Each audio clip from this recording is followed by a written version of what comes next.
Welcome to the Matcha Guardians podcast, brought to you by Matcha.com. Here we focus on the biggest trending health topics of our time, featuring the greatest and upcoming wellness advocates. Now, here are the Matcha Guardians, certified nutritionist Diana Weil and medical journalist Ilara Hadjipateras. Hello, and welcome to this week's episode, where we're going to be talking about the hidden hazards in your household and the healthy alternatives.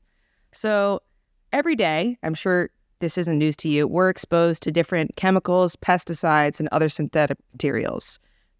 You've heard that they're in our food, in our water, in our clothing, cleaning supplies, even receipts. Kind of crazy. So we thought we would take today to focus on what are these different hazardous materials that we're coming across in our household, and not just kind of freaking everyone out about it, but also just taking a step back and thinking, okay, what are simple alternatives, natural alternatives and solutions we can have in place to make things less bad? We live in the 21st century, so we know inevitably, yes, we live in a world of microplastics, but what can we do? So Diana, my co-host, actually wrote a great resource article about PFAs a couple weeks back. So I want to turn it over to her. Diana, what are PFAs? Yeah, so I started getting interested in this I've always been sort of concerned about microplastics and had ideas about like what cleaning chemicals I was using and scents. And, I had this idea of like, okay, we got to be a little cautious about what's in our house and what's in my water bottle and yada, yada, yada. But I saw this article about period underwear and that there was a specific company that was labeling themselves as a non-toxic, organic period underwear company. And there were several lawsuits filed against them because it turned out that they had extremely high levels of PFAs, which are these forever chemicals that are hormone disruptors. They can cause problems for your immune system. They can cause high cholesterol. They can cause low birth weight. The evidence is clear that these are not good for us. So in the crotch of these period underwears, they had this really... And I just got to get really graphic. This is just like, it's just so scary to think, right? This is a very intimate area, and we're going right into it here, Diana. Continue. Right. So in these underwears, there's a really high amount of PFAs. And these women, don't quote me on this, but it was something like 13 women had noticed severe health problems from using these period underwear, including infertility, like permanent infertility that was not fixable from wearing these period underwears. And what's so scary is that they were labeled as non-toxic and organic. And so I started doing a deep dive of, first of all, why are PFAs in our underwear and what else are they in? And they're in everything. They're in yoga pants, they're in tea bags, they're in our cooking pots, they're in our dishwasher tabs. Apparently they're in clouds. Microplastics are everywhere. So I think today, we wanted to make sure everyone is aware, because I think information is power, and we can do our best to maybe avoid some of these things, choose better products. But also, I think Ilara and I are very, very concerned with not just making this a doom and gloom podcast. So we want to give you realistic tips and some of our ideas and what we do in our own lives to sort of maybe choose better options. But I'll be vulnerable with you guys, and I'm going to share the plastics that I do have in my life, because I'm not perfect and we're not pretending to be perfect. So, we just do our best, and we go from there. What do you think? Yeah, absolutely. And as Diana referenced, we're going to have a lot of different studies and information coming at you in this podcast in particular, as well as naming, certain brands and things that we do. All of those resources, they're going to be right in the show notes for you to find. So don't feel like you have to just remember everything or hit pause and write things down. We have you covered in the show notes. Definitely an episode where you are going to want to see our show notes, because we have so many different resources. Ilara is sharing some of her favorite tips with you guys. So be sure to check out the show notes. Really valuable information. Okay, so one of the first times Diane and I touched on this subject outside the podcast was having to do with cookware. So Diana was the person who told me, as far as what I have in the kitchen, what's a hazard is anything covered in Teflon. Yeah, so Teflon it's wonderful. I'm going to put that in quotations for anyone who can't see me. It's great because it makes things not stick, right? Like you can just absolutely destroy something in a pan and it's not going to stick with Teflon. The problem is that when you use any sort of metal spatula or it cracks, it's leaching chemicals into our food. So Teflon is one of those things that I highly recommend avoiding. And I know that getting cookware is an investment, and it's not realistic for everyone to go out and throw away their pots and pans and buy a whole new set. The good thing about this, though, is that the ones that I do recommend are more cost affordable and actually have some health benefits. So I really like cooking with cast iron pans, which as a vegan and vegetarian, if you're vegan or vegetarian, I also recommend cast iron because it can boost up your iron a little bit. So, I think that people get kind of nervous about cooking in cast iron, and I'm not totally sure why, because it's amazing. It's very easy to take care of. You just don't wash them with soap, and then you dry them immediately. And that's really it. Every now and then, maybe you season it with oil in an oven. You can easily Google season cast iron pans. A lot of tips will come up for you, but I think cast iron pans they're my go-to at least. And then Alara, I think that you use stainless steel now. Is that right? Yep. I use a lot of stainless steel. And like Diana said, so the issue with Teflon happens when you heat it too high. So it's when you're going over that 500, 600 degrees Fahrenheit. That's when it's linked to releasing these gases that are not so bueno for our health. And then also when they're older. So once you've scraped them and you can kind of see different patterns and stuff in the bottom of your bowl because maybe you burned some scrambled eggs one day or something like that. That's when it's time to just throw it out. And I think what made me the most disturbed when Diana and I talked about this the first time is I just thought about all the times I've gone to different stores, whether it was Target or Bed Bath & Beyond, and I've just seen all of these Teflon pots and pans on sale, and they're a great price point. They're right in front of you. It's just kind of really easy to gravitate towards them and want to buy them versus, say, the cast iron skillets, which are really heavy. You can use them as a weapon. They serve multiple purposes. But what's also great about the cast iron skillets is it's really good for cooking, going from being on the stovetop to then putting them in the oven. Yes. So they're very versatile in that way. Good for you. Weapon. They can go into the oven. Many. You're just, you're hitting all of it right here. Many purposes. But I guess in terms of what these Teflon, cookware has been linked to, we're looking at a higher risk of cancer. You're looking at detrimental health effects, particularly for children and older children. So low infant birth weight, thyroid problems, immune system problems. So just things that obviously, nobody wants more of. So I guess the takeaway here is just if you're using Teflon, it's not the end of the world. Just make sure it's new and keep an eye on it, right? And make sure you're not scratching at the bottom. And once it gets old, you see any peeling, any scratching, any diminishment of the bottom layer, check that out, replace it. I think never use metal on a Teflon pot or pan. And I will say that they're not usually marketed as Teflon anymore. They're marketed as nonstick. So if you see something, I actually fell for this. I bought these camping cookware sets, and I know this. I teach people this. You taught me this. And I fell for it because I was like, oh, great, this is an awesome nonstick camping cookware set. And then I got home and I was like, oh, this is definitely Teflon because it's labeled as nonstick. So just, keep an eye out for the fact that they're not going to call it Teflon anymore. They're going to call it nonstick. And I told you guys that I would be vulnerable in sharing the things that I do still have in my house. I still have that cookware set, despite the fact that I know it's Teflon. So you know what? We just do our best. Yeah. So since we're in the kitchen, we're just going to kind of shift gears as to what else in the kitchen might be a little hazardous. So this might not come as a surprise, even though I also still have 3 of these in my kitchen right now, as I say this. Plastic cutting boards. Yes, full of microplastics. Okay, again, another thing that I know better, and yet I had 6 plastic cutting boards that I would put on top of my wood cutting board. And then I saw this really interesting article about every time you slice on that cutting board, it's releasing a certain amount of microplastics into your food. And it's just these little things that I've gotten rid of all of my plastic, my plastic Tupperware, but I have plastic cutting boards. So, it's tough. It's literally everywhere. But I think, are you going to replace your plastic cutting boards? So I actually, as I was doing a little bit more research before this podcast article, I tried to throw these 3 cutting boards out. They're kind of a hallmark piece within our kitchen because they're 3 different colors. They're cute. They, one is labeled you cut your meat on here. One's you cut your broccoli and your different produce on here. Another one's fruit. We're yellow. And My husband had none of it. He was like, come on, those are really nice. Don't throw them out. Just keep them there. He was like, you can cut the dog food on them, which I'm a huge dog lover, so huge controversy in my heart to just exclusively use my microplastic emitting cutting boards for my dog's dog food. But they're still there. But I'd say that they're more of a relic. They're not being used. And I went out and I bought a larger new wooden cutting board, which I've been using. Yeah, I think I have the same ones. They have like the little symbols for like meat, fruit, veg. And Yes. my husband also was like, you're not getting rid of them.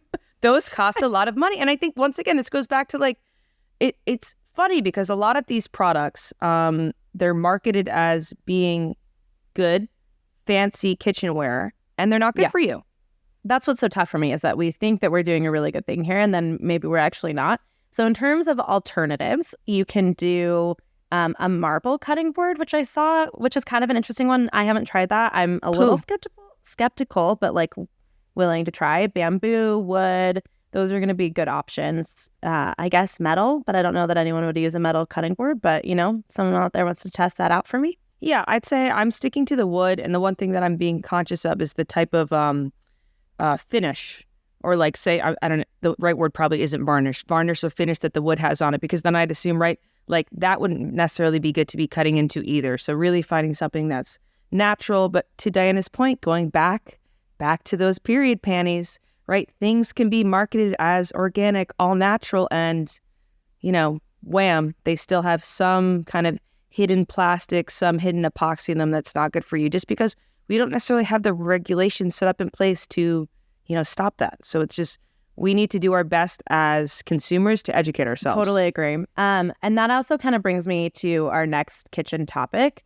and this idea of plastics and the way that they are marketed, which is plastic Tupperware containers. Oh, yes. I have glass ones, but they do have a plastic top. And people have asked me about, is that damaging if it's glass bottom but plastic top? And that's something that I feel okay about because the food isn't touching the plastic. I do have some plastic containers. I will be honest. I never heat in them. I don't store anything that's acidic. So I don't put tomatoes in them. I don't put any salad dressings, nothing that has vinegar or acid that's going to leach those plastics a little bit more. So if you do have plastic containers, my best advice is to always pull the food out before you reheat, and don't store anything that has any sort of acid or vinegar in it. To your point, I don't tend to put anything hot in my plastic containers, so I stick to fruit that I've cut, things like that. But I'm not going to, you know, make a big bowl of chicken noodle soup and then dump it while it's hot into any of my plastic containers. I put that in the glass containers, which also, ironically, mine are like, they have the clip-ons on the side, so the top is also glass. But then obviously there's a bit of the clips, which is plastic. So, you know what? Honestly, I don't know how it happens, but I tend to lose some of the tops to my glass Tupperware, and then I end up using saran wrap to put it on top. I actually have some spaghetti in the fridge as I talk right now that I can visually see. It's in a round, clear glass container with just good old layer of saran wrap on top. Right. So it's, I mean, you know, it's the same thing with plastic bags, right? Like I still use plastic bags. I would never heat anything in a plastic bag, but I still use plastic bags. There are some really great silicone bag options. I don't love them as much because, to be totally honest, I feel like they keep the smell of things and I just don't feel like they zipper as well. But I do think that there's some better products out there on the market.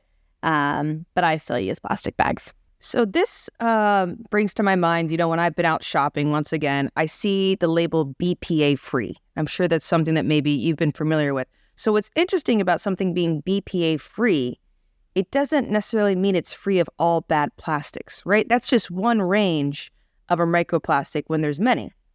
Yes. And that was thank you for bringing it back there. Bring it back to the science. So the problem is that they replaced all of these plastic, or they took out the BPA in all of these plastics because people, you know, rightfully so, got pretty concerned about BPA. The problem is that they replaced BPA with a bunch of other different things that are probably more harmful for us that we just don't have the research on. So anything that's labeled BPA free, I would not just assume is safer for you or healthier for you. It just contains different plastics that we have less research on. So, for example, one of the things that people got really upset about was BPAs being the plastic lining in different canned products. So, for example, to Diana's point, canned tomatoes. A lot of people, right? They think that using canned tomatoes instead of fresh tomatoes, you're going to get a better pasta sauce. I'm one of those people as well. So instead, what they did is they replaced the BPAs with BPS, which, it's just as bad. There's been a study, for example, that linked BPS to diminished sperm counts in men and fertility issues in men. And for those people out there that are like, oh, Alara, I tend to get the box tomatoes instead. Like, that is not simply just a cardboard box of tomatoes. It is also still lined with some facet of plastic. So just keeping that in mind. I think it just comes down to limiting. I think it just moderation.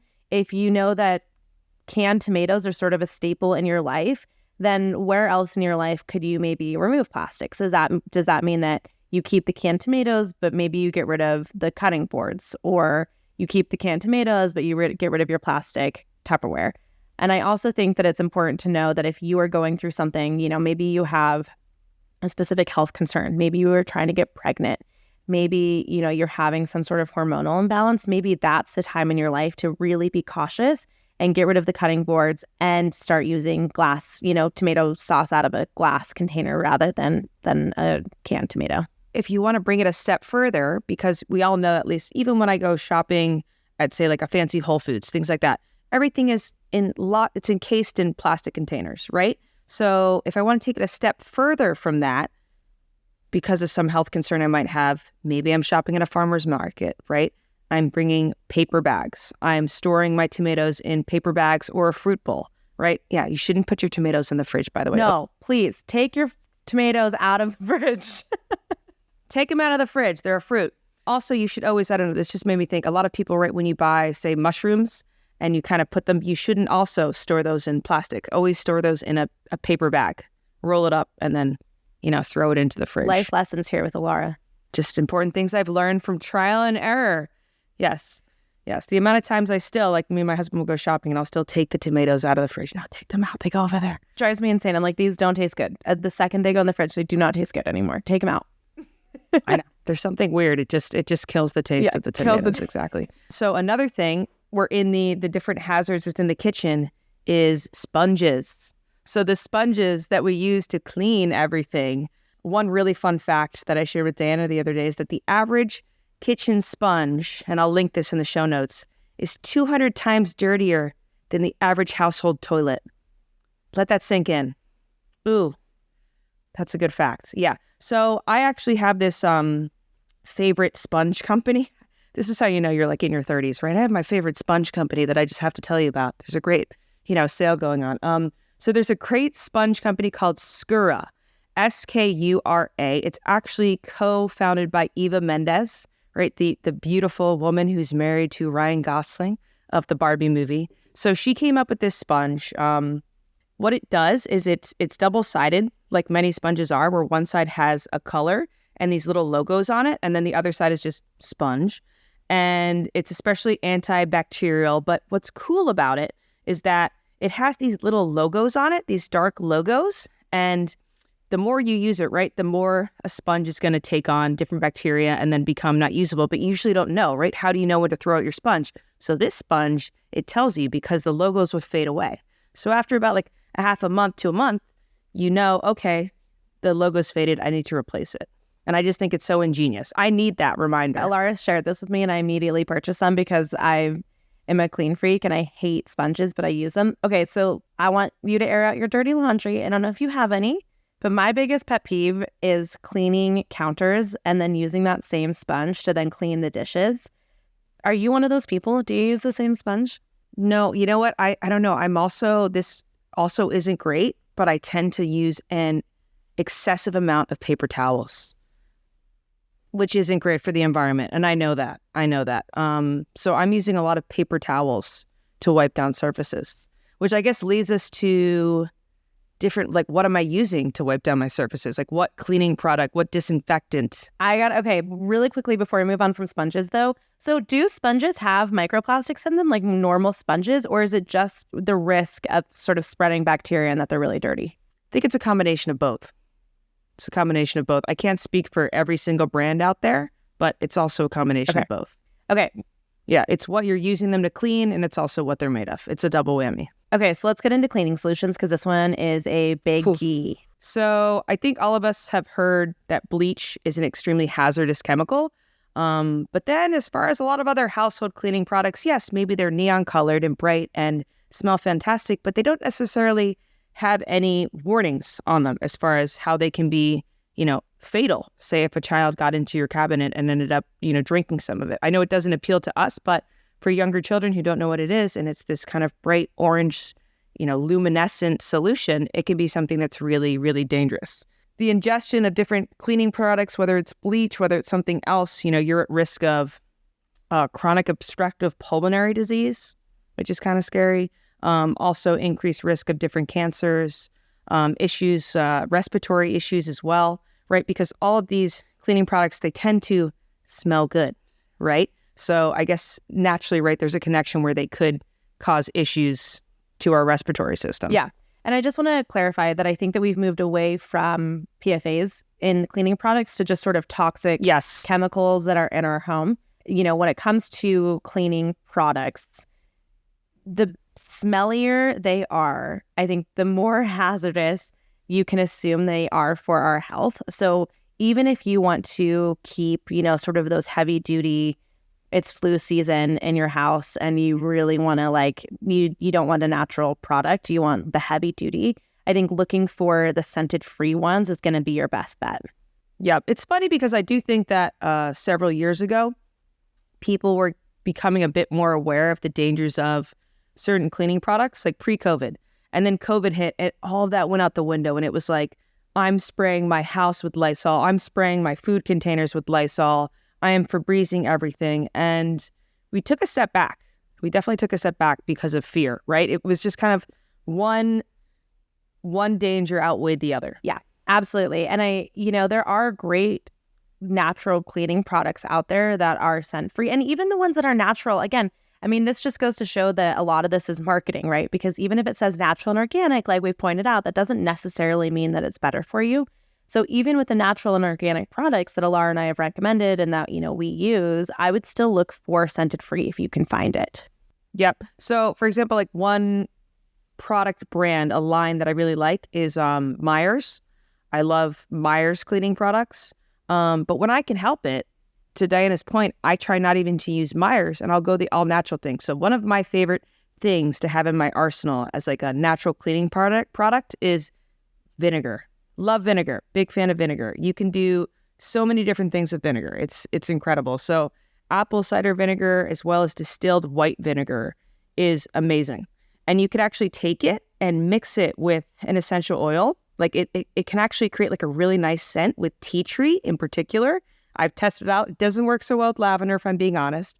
But it's really nice, and it's can be used as kind of an all-purpose cleaner. So you can take the Windex, put it in the trash, and replace it with some white vinegar, as well as drop a generous amount of some tea tree essential oil. I love that, and also cleaning supplies are no longer that cheap. At least I don't find cleaning supplies cheap, and especially the organic ones or the all natural ones. So knowing that you can use vinegar, I think is a really affordable option for a lot of people.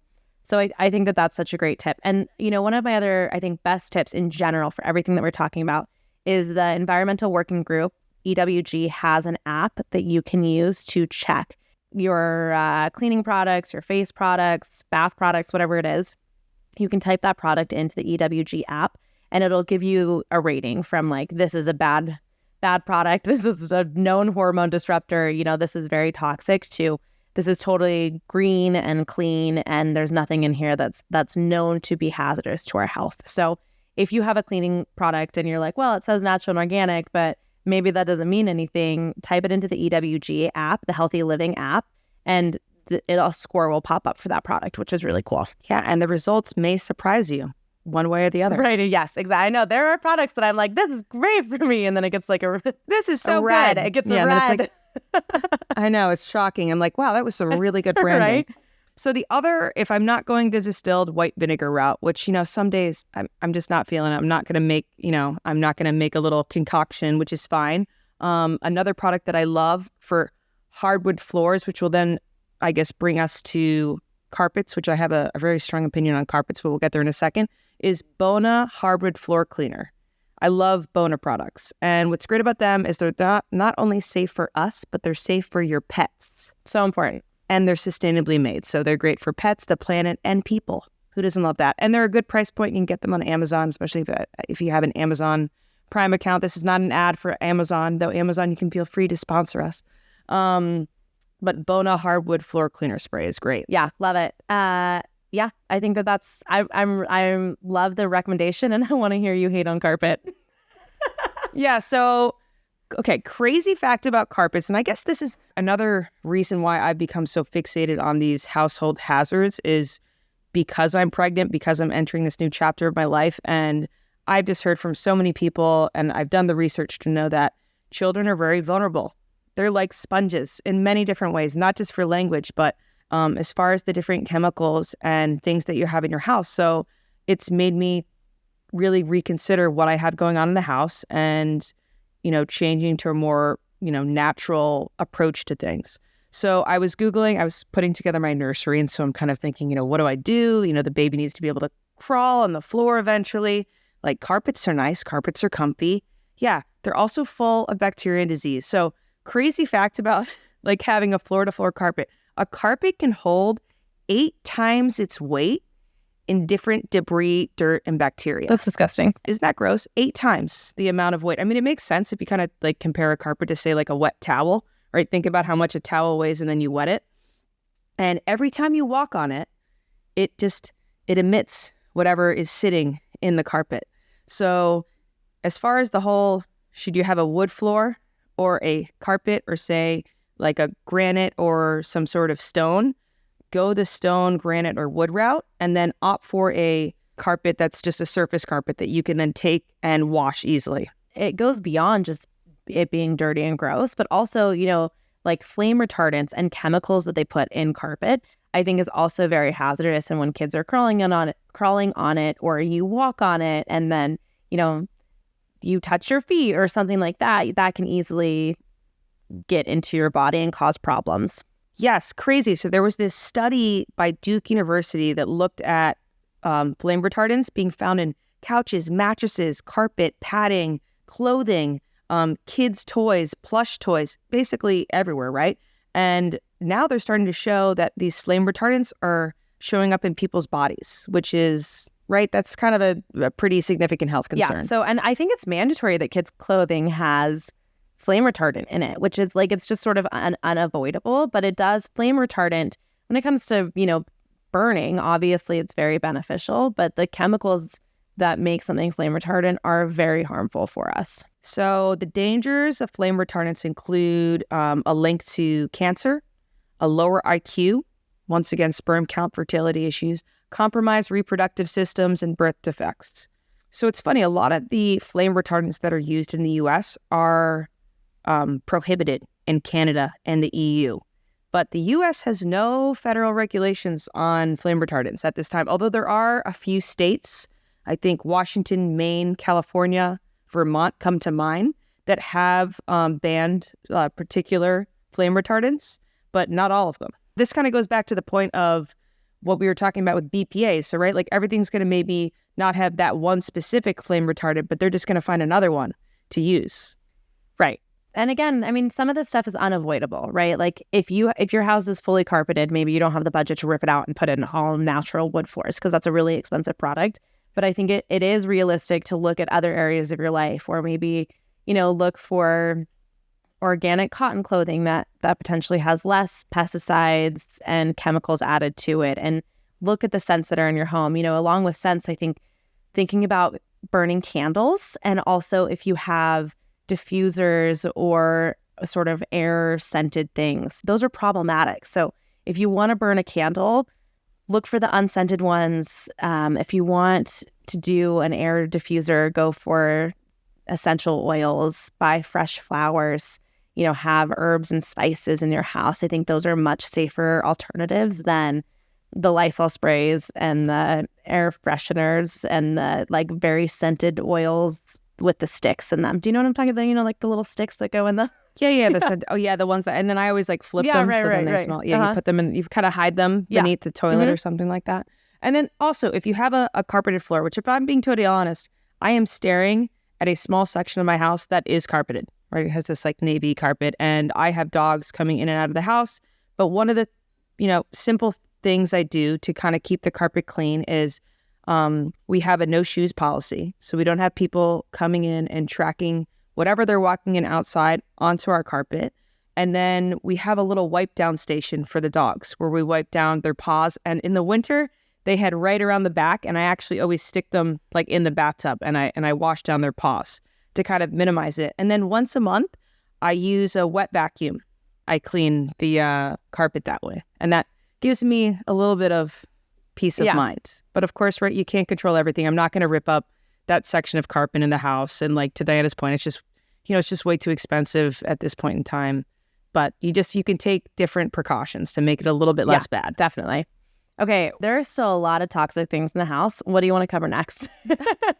Ooh, so you started touching on air fresheners, right? So just different things that we use in our house to make it smell good. You mentioned candles.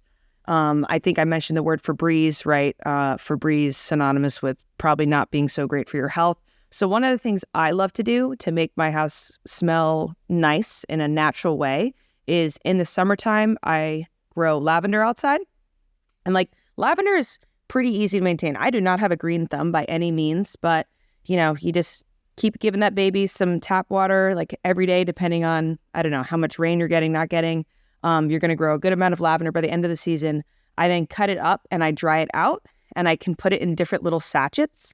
And it kind of has a 2-for-1 purpose. So you can take like the little sachets of lavender and then take the lavender out, dump it into a pot, like on the stove, right? Not a non-stick one, just a cast iron or stainless steel. So you're just going to put it in a pot like that. And you can also say you haven't grown lavender, right? You don't need to grow your own lavender. You can just get like a lavender essential oil or any essential oil of your choice, like out at a store, and you can put a couple drops in the water, and then you just kind of put it at a simmer in the house, and it'll diffuse and just kind of create a nice smell throughout the house. So for example, like I love to add like cloves and cinnamon, not do lavender in the wintertime, because that kind of creates like a nice cozy feel, versus in the summertime, it's more lavender, it's more eucalyptus, it's more tea tree. But that's one of my favorite ways to create like an air freshener. Oh, that is such a good idea. I love that. And then you can take like a towel, like a hand towel, and like dump it in, and then take that and wipe down surfaces to kind of give it that nice clean smell. Will you come be my housewife? I can do that for you, of course. That is such a good idea. I love that. I just go the fresh flowers route. Like, get roses, get lilies, things that smell fragrant, that at least, some people are really sensitive to those smells as well, but flowers that you like, I think having fresh flowers is a really great way to make things smell. In the winter time, I like having a Christmas tree or garland, something like that. The pine. Oh, the pine of a Christmas tree is the best. But Peter, my husband, has the worst allergies. So like I need to be really careful about what flowers and what stuff I bring into the house, because he'll just be continuously sneezing the whole time to the point of like irritation. It's like I feel bad for him, but I also feel bad for my ears. It's just, it doesn't work well. But then what I did is I really love the smell of fresh cut lilies. I would actually, have the lilies, and how lilies open, you can actually see where the pollen is like quite clearly. I cut them out. Oh, smart. And then that takes them. And then it's good because it stains, like that tends to stain. So it's like a 2-for-1. Sorry, going back to my lavender sachets though. So I'm just trying to promote the whole growing lavender. Another thing that it's great for is keeping moths from eating your clothing in the closet. So that brings me to my point also that mothballs, not good for your health. They're emitting another type of gas that's not good. It's linked to different health concerns. So an alternative to that is you take these lavender sachets and you hang them in your clothing, which is going to make your clothing smell better. And it's also going to keep moths from eating anything. And then just another thing that attracts moths to clothing in your closet, it's because you probably wore something and then put it back in the closet. So if you also take the extra step of making sure you put something in the wash or to the dry cleaner before it goes back in the closet, that's going to make a big difference as well. Oh, so interesting. So while we're talking about clothing, I wanted to mention laundry detergent and also dishwasher detergent. Ooh. And that a lot of those, the pods contain microplastics. The film that holds all the liquid is a microplastic. And what happens is it dissolves, but it stays on your plates, your food, your dishwasher, or, your laundry in your washing machine. So those are microplastics, and those are things that we want to be, conscious of. So buying either maybe powdered or liquid is a better option. I buy laundry sheets that come in a cardboard box just because I'm trying to limit how much plastic I'm consuming. So I really like my laundry sheets. I look for unscented. Finding unscented things is really tough, though. I just have to be very honest. Most things are very scented. Yeah. But I think, again, it's just a step in the right direction. So also thinking, what are you washing your dishes with? What are you washing your clothes with? Absolutely. Yeah. I love 7th generation liquid detergent. I think the one I go with is the lavender scent, but it's super, super minimal. And once again, my husband, he's very sensitive, his allergies and also his skin. So that's one that I found that works really well for him. And then if you're super sensitive, you're super concerned, it's always a smart bet. Going with whatever detergent is approved for infants and newborns. Smart. Yeah. So there's this one called Daft, which is what they kind of encourage you to use for cleaning any newborn clothing, which you do a lot because they're going to the bathroom a lot and there are blow-ups. So that's something to consider. It's kind of like, you can find it anywhere, Amazon, places like that. The other thing that also you have to watch out for besides the detergent pods are the dryer sheets and fabric softeners. They contain synthetic chemicals that can actually impact your nervous system. They contain chloroform. Yeah. Yep. I mean, I knew that they were not good, but chloroform? Yes. Soft clothes comes at a price, Diana. They also destroy your clothes, which is not good. Like, they're not good for your clothes. Yes. So this kind of brings us back to the point of different clothing choices when you go for, say, the 100% organic cotton. So one of my favorite clothing brands that I love is Outerknown, where you're getting an all-natural product. Actually, one of the founders is Kelly Slater. So it has a bit of a cool factor, right? It's this famous surfer that founded this awesome brand with this great mission of being sustainable. But when I ran my husband's Outerknown sweatpants through our washer and dryer 4 times, it destroyed the waistband. So all of these chemicals, right? When you're actually cleaning something that's natural, it just incinerates it. Yeah, definitely. And, that comes back to sort of what we talked about, the period underwear and yoga pants. And there are alternatives. Some of the ones that I like are the Girlfriend Collective, Made the Label, Tentree, Happy Earth, the Period Company, Salt Underwear. Those are all going to be good options. PFAs have been found. This is really upsetting for me because these are all brands that I buy. But in yoga pants, like from Lululemon, Athletica, Gaiam, Old Navy, and, a whole bunch of other ones. I also thought that this was really interesting. So some company tested for PFAs, and they found that out of 22 products, 13 of the products were labeled as non-toxic and organic.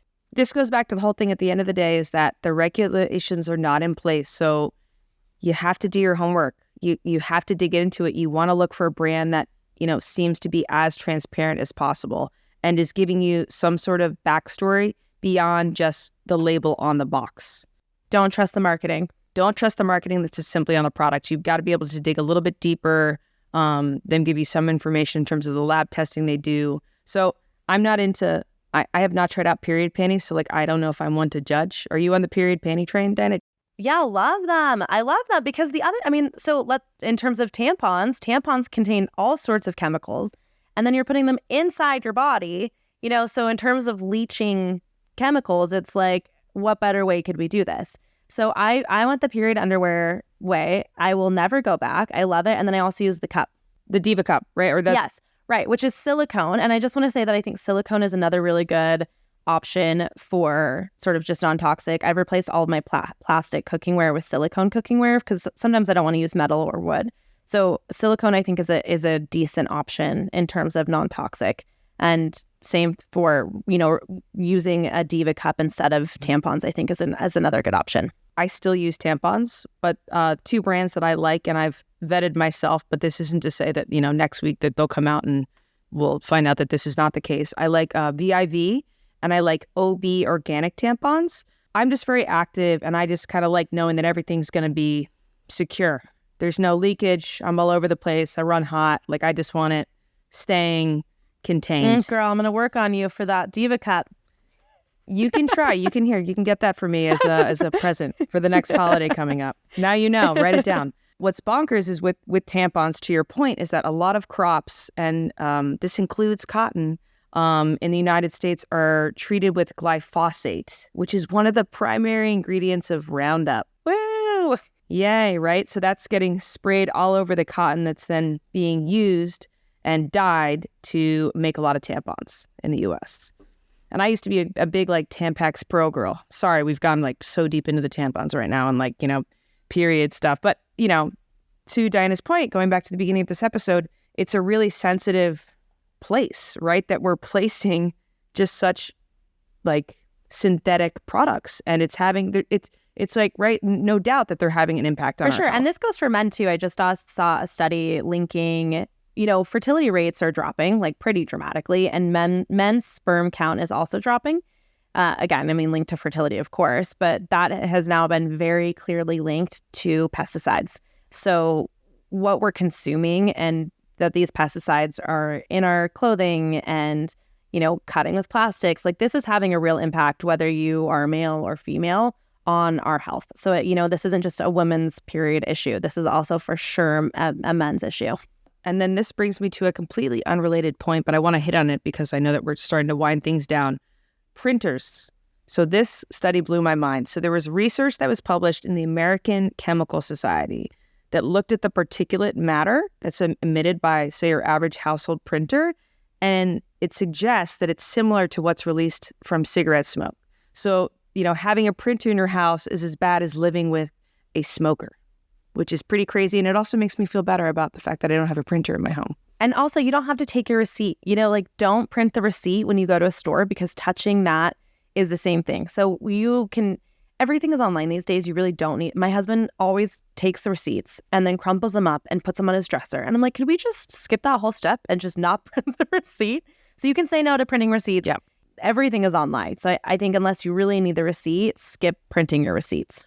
I agree with that. So kind of moving out of the home and into, say, your backyard, off the top of your head, Dana, what are some healthy alternatives to Roundup and pesticides to keep your yard in check? So one of my favorites is called diatomaceous earth, and we use this in our garden. This is for, you can also use this in the home. You can actually eat diatomaceous earth. It's that non-toxic. It's used for any sort of critter that has that hard outer shell, like cockroaches, bed bugs. In our garden, we'll use it for whiteflies or squash bugs. So if you're someone who gardens a lot, the whiteflies and the squash bugs are just, they're really tough. So you can sprinkle it all over your garden and it kills those little pests. So I think that's it's safe for dogs, safe for kids. Again, like you could literally eat this and you will have, I'm not recommending that you eat it, but there's no adverse side effects. And they actually, you can take a supplement of diatomaceous earth. So this is a very non-toxic, this is very specific for sort of pests. It's not going to work on like rats or something like that. But it is really helpful in the garden if you have whiteflies, squash bugs, those kinds of things, anything with a hard outer layer. I love that. I've also found a brand called Sunday, and they have non-toxic lawn care. So it's okay for pets, kids, humans. I haven't, to be totally transparent, I haven't taken a super deep dive into the chemicals. They look pretty good to me. They don't look like very harsh chemicals. Everything looks to be verified. I like the sound of them. I go the route of like letting my yard just do its yarding thing. I don't rake my leaves. I just let certain areas of the grass die. But I think if you are very keen on like a perfect lawn, looking into some of these other brands like Sunday. Alara, I think you have a few that you like as well. So I'm kind of out in the boondocks compared to Diana. I also go the route of like, I don't have a perfectly manicured lawn by any means. There are leaves everywhere, especially in the fall time, and I just kind of let them do their thing. I'm not, going crazy leaf blowing or anything like that. But I don't currently have them, but growing up, I grew up on a farm in New Jersey and we had chickens. And chickens were one of the best. We have Rhode Island Reds, which they are so good at just getting rid of all the ticks on your property. So knock on wood, I was very lucky growing up in an area that's where it's very common to contract Lyme. And I was the type of kid who was outside all the time barefoot. I was all right. And I like to thank the chickens for that. So that's something that I'm actually looking into doing in my backyard at the moment. But I have to find a fox-proof chicken coop, right? Which is really heavy duty. I mean, that could be a whole other podcast, my horror stories of, chickens and foxes and all that stuff on the farm. But Rhode Island Reds, particularly very good at getting rid of those critters and ticks we don't want on the property. And then another thing I recently learned is what can be very effective at not only keeping ticks coming onto your property is taking wood chips and you create a path, like a circle of wood chips, kind of like, how you create like a circle of salt to keep the witches and the evil spirits away. You create a path of wood chips around your property. And apparently it deters rodents, deer, just animals that would normally be carriers of ticks and ticks themselves from crossing over this barrier. Fascinating. See, we don't really have a tick option here, but a tick problem here, but I'm very interested to hear about these tick solutions. Okay, before we wind down, there was something that you talked to me about when we were kind of doing research for this podcast, and I want to mention it because it was so shocking for me. You talked about rubber duckies in the bathtub with kids. Can you please expand on that? So one of the things to be especially concerned about, I was actually at a talk at a local YMCA the other day, and the speaker touched on was that as far as microplastics and concerns with children and children's toys is a big no-no that you want to avoid, which I'd say is really common. It shocked me, was rubber duckies and toys in the bathtub. So you squeeze it over and over again, and those chemicals can just easily leach into the bath water and be absorbed by your children's skin. And down the line, there are some studies where it's potentially linked to leading to reproductive issues in the future. The second thing she mentioned is you want to avoid microwaving any plastics. So to our point, if you're going to use the microwave, try and warm it up on a ceramic plate or use glass. That's another thing that's going to be really, really harmful to a child's development and health. And then the last thing, going back to the rubber ducky, is that you want to avoid any soft plastic bottles. So, I mean, and I still do this sometimes when I'm traveling and stuff, and I forget my hydro flask or my stainless steel water bottle. Any sort of water bottle or beverage bottle that you can squeeze, right? That's emitting microplastics, and you're consuming them. One of the easiest things that you can do is to stop buying bottled water and drink water at home that you filter and get a water bottle. I would recommend, if you can, not doing a hard plastic water bottle, but going for a metal water bottle. And it's so easy. Carry it with you. There are water fountains everywhere. Just so people, they are there. You can fill up your water bottle everywhere. So I think that that's also like, if there's nothing else that you can do, nothing else that you can replace in your home, getting rid of your plastic water bottles is just a huge, huge step in the right direction. Getting rid of plastic water bottles, investing in a good stainless steel water bottle, it's going to be a really good investment, I'd say. And then also, like Diana just mentioned, if you caught it, to filter your tap water. So going all the way back to the beginning of the episode, we were talking about PFAs. A lot of studies have shown that there are PFAs present in our water sources. So if you just have one of those simple kind of filter pitchers that you can use, you can attach the Brita filter to your tap directly, anything along those lines, that's going to really help. Yeah, I love that. That's what I have. Okay, so Alara, I know that you have more than 3, but I just want to leave people feeling kind of hopeful. So 3+, can you give us just some of your easy top few tips that people can go home with and start implementing to sort of reduce their microplastics and the toxic chemicals in their home? Absolutely. So one of my favorites is the natural air freshener, which earned me some brownie points with Diana of being a nice housewifey, is just kind of finding your favorite essential oil or maybe any plants that you're growing in your backyard, from lavender to mint. You're going to grab a non-stick pot, just boil some water and then kind of set it on a simmer. You're going to add those essential oils and just let it diffuse throughout your house. You can then throw some hand towels in and use that to wipe down surfaces, especially before you have guests over. Use glass Tupperware and don't microwave your plastics. Those are my 3. I love it. I just want to be clear that there are still a lot of toxics that we did cover. So I'm going to use my tips to just really touch on them really quickly. Okay.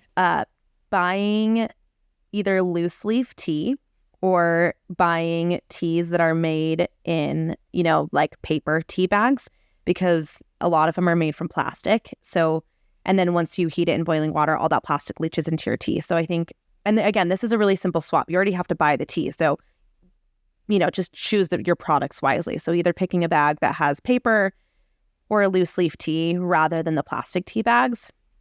Getting rid of your plastic water bottle and filtering your water. It's like my number 1 top tip. And then I think looking for unscented as often as you can. Unscented candles, unscented laundry detergent, unscented dish soap, unscented hand soap, just unscented as often as you can to kind of just reduce that toxic load. Ooh, and then I'm super into, we didn't even touch on this, so I think we just got to go there real quick. So paraben and phthalate-free shampoo and conditioner and bath products. I love Pureology for shampoo and conditioner. And then as far as a body wash, right? Because when you're using a body wash, it's probably because you maybe got a little funk going on, you worked up a sweat, you want to get rid of that stink. So love Diana's idea of unscented, but for some of us, it doesn't do us justice with our Mediterranean roots. We gotta get something in there to take care of the situation. I love Method body wash, particularly Pure Peace. That's the flavor or the one that I like. It's a pink bottle. You can get it on Amazon. It has peonies. Ooh, I love peonies. Kind of peony scent. I use same thing for lotions too. You want to be cautious about the lotions that you're using. So I like the Honest Company, their lotions. I actually like Honest Company just in general. I think their products are really safe and good. And if you look them up on the EWG app, they're all green. And I think I have a peony scented body lotion that I love. Ooh, also founded by an amazing, strong Latina woman, Jessica Alba.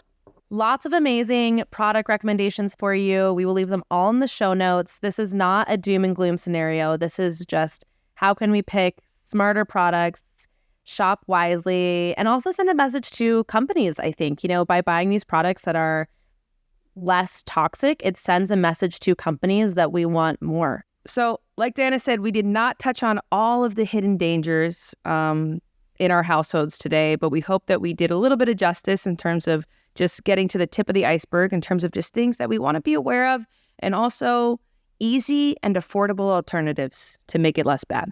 So we hope you enjoyed this week's episode and looking forward to talking to you guys next week. And if you have any sort of questions, comments about this week's episode, we'd love to hear about it in the comments below. If there's certain topics that we didn't touch on that you think are worthwhile that we can maybe talk about in another episode, we'd love to hear from you. Sip, savor, and live well with new episodes of the Matcha Guardians every Wednesday. Follow our show for free on Apple, Spotify, YouTube, or wherever you're listening right now. Leave your questions and comments below. Find us on Instagram @TheMatchaGuardians or click on matcha.com.